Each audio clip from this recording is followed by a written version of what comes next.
Welcome to People, Power, and Politics. Hard talk, riveting interviews, community updates, in-depth analysis. That's People, Power, and Politics. We tell it to you as it is.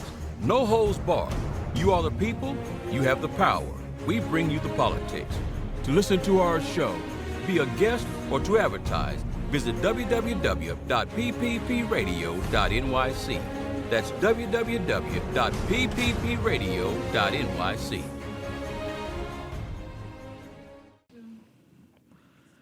A very warm welcome to everyone. We are joined by a very special guest, Commissioner Laurie Cumbo from the New York City Department of Cultural Affairs.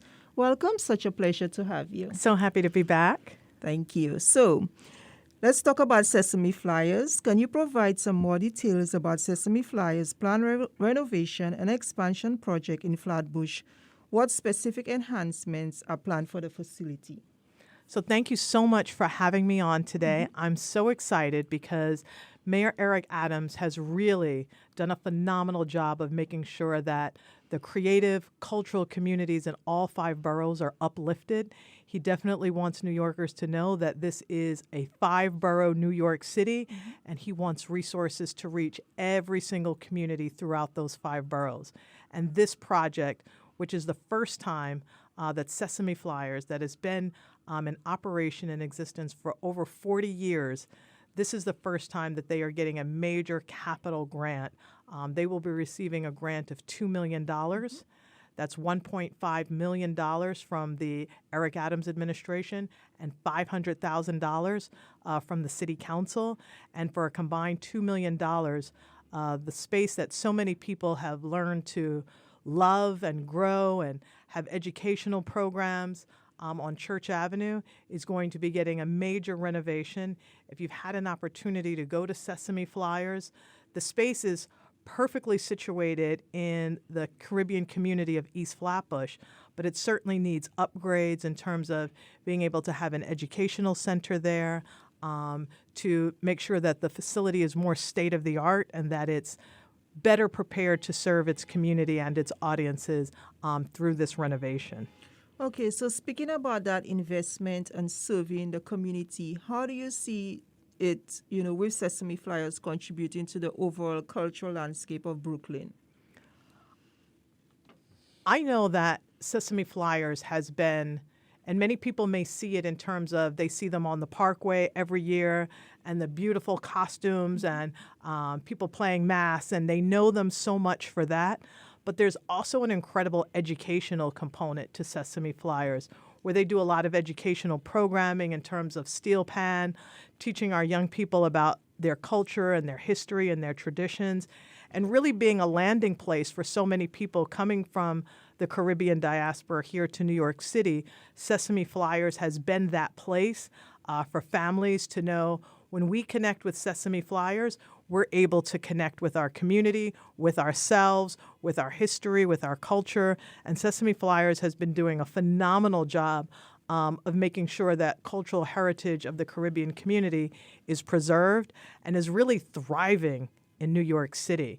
I mean, bringing it from the educational components, but also their contributions to the West Indian American Day Carnival Association are phenomenal. They are really a global leader in terms of the Caribbean community and attracting people from all throughout the diaspora in the Caribbean community to New York City for the West Indian American Day Parade. Okay, so the announcement mentioned over $222 million in capital funding for various cultural groups across the city. Can you elaborate on how these funds will be distributed and what criteria were considered in the allocation? So I want to add something that I'm super proud of, is that Mayor Eric Adams has made sure that this administration is the largest funder of the arts ever in New York City's history. And so while we've had very challenging times in New York City's history, Mayor Eric Adams has made sure that we make a substantial investment in New York City's cultural communities. So while we're so happy to announce this funding for Sesame Flyers, we are in all 5 boroughs doing incredible and extraordinary work. Some of the projects that I'm really excited about will be the Hip Hop Museum in the Bronx, That's scheduled to open in 2025. We have the National Black Theater in Harlem. The Studio Museum in Harlem is going to have a brand new world-class state-of-the-art facility, which is going to be so exciting. The Apollo Theater, they are doing a super huge renovation that's going to create a real world-class state-of-the-art Apollo Theater that has been such a landmark in the cultural landscape of New York City. We just cut the ribbon on the Louis Armstrong House in Queens, and we're super excited about that. In Brooklyn, we're going to be having an event next week for the Noel Pointer Foundation, who's opening a new space in a firehouse in the Cobble Hill section of Brooklyn. And this is also going to be a world-class state-of-the-art museum, as well as really significant contributions in Staten Island. We wanted to make sure that we brought real resources to the Snug Harbor community there, the Staten Island Zoo, and old historic Richmond Town. So there are really deep capital investments that are happening because this is really a great opportunity on so many levels for organizations to expand. And one of the things that Mayor Eric Adams wanted to really see for it to happen under his administration was that every borough would have a children's museum.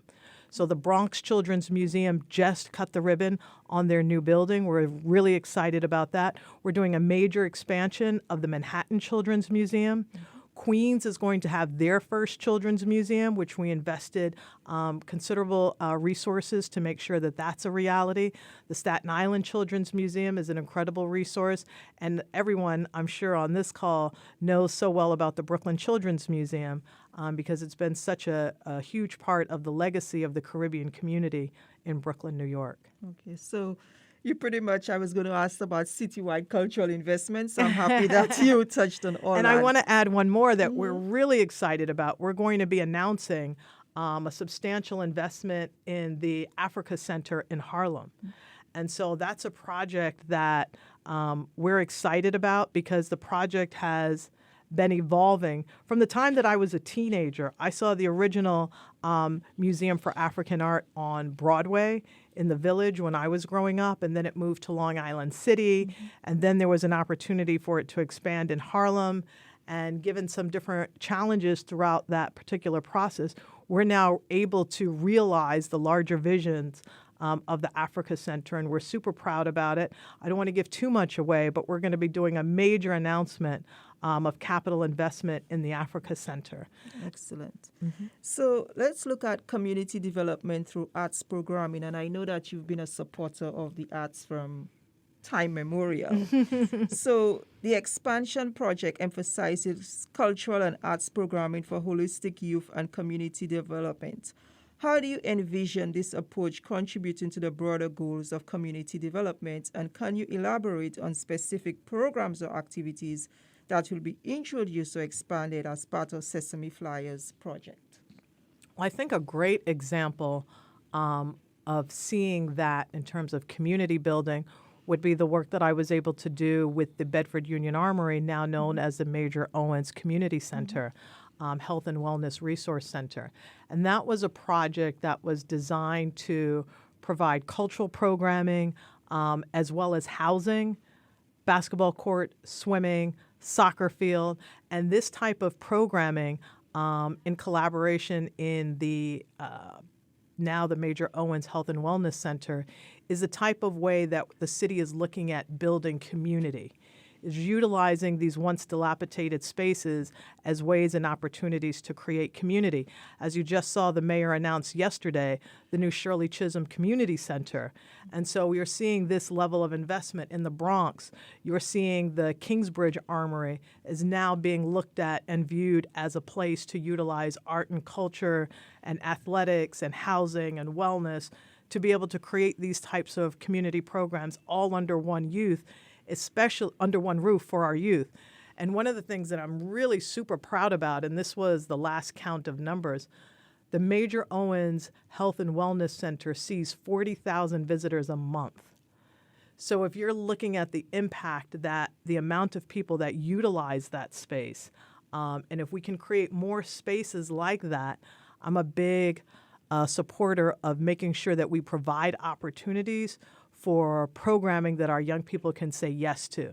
Because we can say no to drugs, say no to guns, say no to violence. But if you don't provide them with that opportunity of what to say yes to, then we're not really creating vibrant and safe communities. That's very true. So, how does the Department of Cultural Affairs ensure that cultural investments are inclusive and reach diverse communities in Brooklyn and across the city, adding to what you said? Well, this administration has been incredibly invested in diversity and making sure that organizations that are BIPOC-led are given an opportunity to realize their larger visions and dreams. So even if you look at, let's say, at the Bedford Union Armory, now the Major Owens Health and Wellness Center, you have organizations in there that are having a permanent home for the very first time. So you're looking at organizations like Ife Tayo, the West Indian American Day Carnival Association, Digital Girl, Brooklyn Pride Center. All of these organizations are having a permanent home for the very first time. And so, it's happening in stages in terms of different organizations that are stepping up. I remember when I founded Mokata 20 some odd years ago, almost 25 years ago, the idea of having a permanent home really didn't seem possible. But I think that now that you're seeing a diverse administration, you're seeing elected leaders of color that are in positions of power and able to make decisions on so many key decisions in terms of how our tax dollars should be spent and where that money should go. You're seeing more diversity in terms of how funding is spent. Okay. And speaking about stages, are there any specific strategies in place to ensure that the smaller or emerging cultural organizations also benefit from these capital investments? Well, another element of our agency is the Cultural Development Fund. And that is a program where we've recently rolled out reforms to the process. And this is a way that organizations can get expense dollars to do their programming that supports their capital infrastructure that they've just recently completed. And we've made sure, through that process that we're able to get more funding to smaller organizations. Last year, we funded 125 new organizations, which we're super proud of. And 82% of those organizations are BIPOC-led.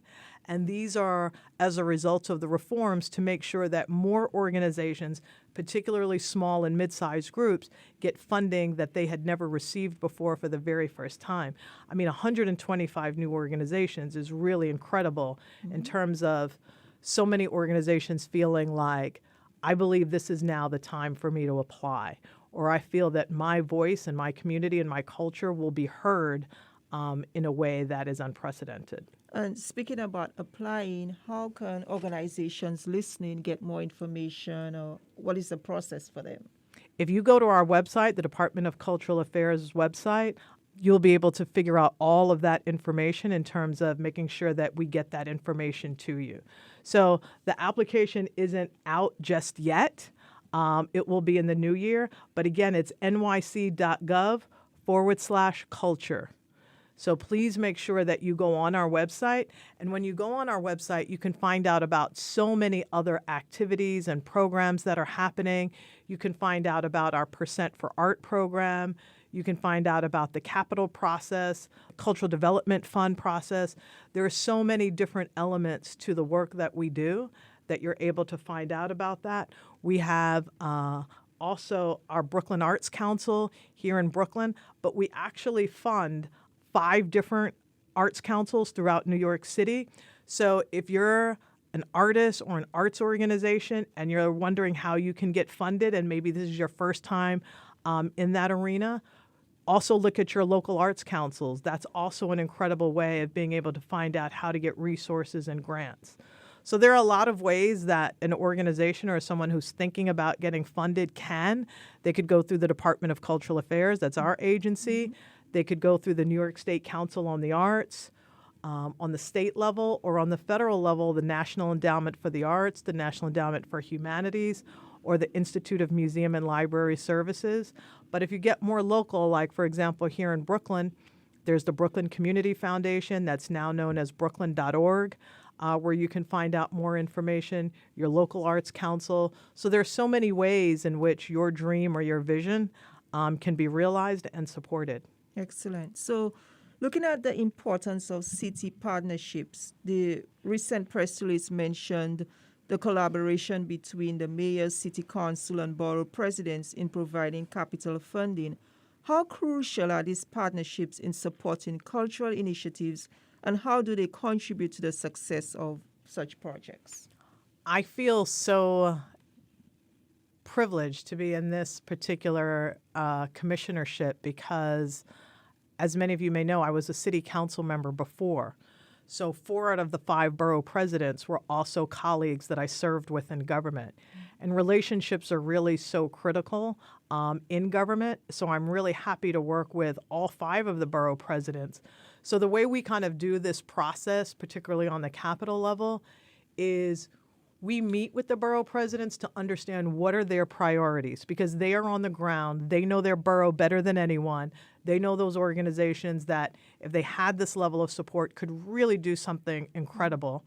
And we talk about what we think are priorities from the organizations that we have been working with and that we've seen their work on the ground and how impactful their work is on the community. And then we come together and say, and which is so critical, because if we don't come together and they're funding one thing and I'm funding another thing, then the project won't be what we call fully funded, and it'll be stalled. So when trying to put together these types of projects, it's so important for the borough president and the city council and our agency and administration to work collaboratively hand in hand so that we can put together a united front of how we want to fund something. So in this example, with Sesame Flyers, we were able to work with the city council to say, our agency will put forward $1.5 million, the city council can put forward $500,000, and we make a project like that happen. Okay, so Sesame Flyers, as you just mentioned, is celebrating its 40th anniversary. How do you see this capital investment contributing to the long-term sustainability of cultural institutions like Sesame Flyers, and in what ways do you believe these capital investments will contribute to the economic and social vibrancy of New York City over the coming years? Well, I know that this is a first step for Sesame Flyers. And there's something good to really evolving organically. And I believe that this is just a first step of a much larger expansion, because the level of service that Sesame Flyers provides for the community is so vast, and it touches so many different communities across Brooklyn and beyond. We know that this institution is going to grow. It's going to expand. Their executive director, Curtis Nelson, he's an incredible leader. He understands what the community needs and really fights for the Caribbean community in terms of understanding its importance in this community.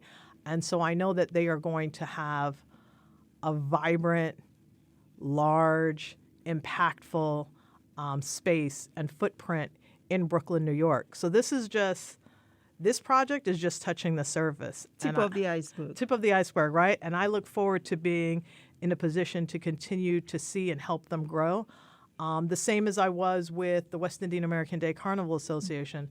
I wanted them to have a permanent home, wanted to make sure that they had the consistency that a permanent home provides, so that people have an understanding of knowing where you are, where to find you, where is the consistent place that we can go to experience West Indian American culture.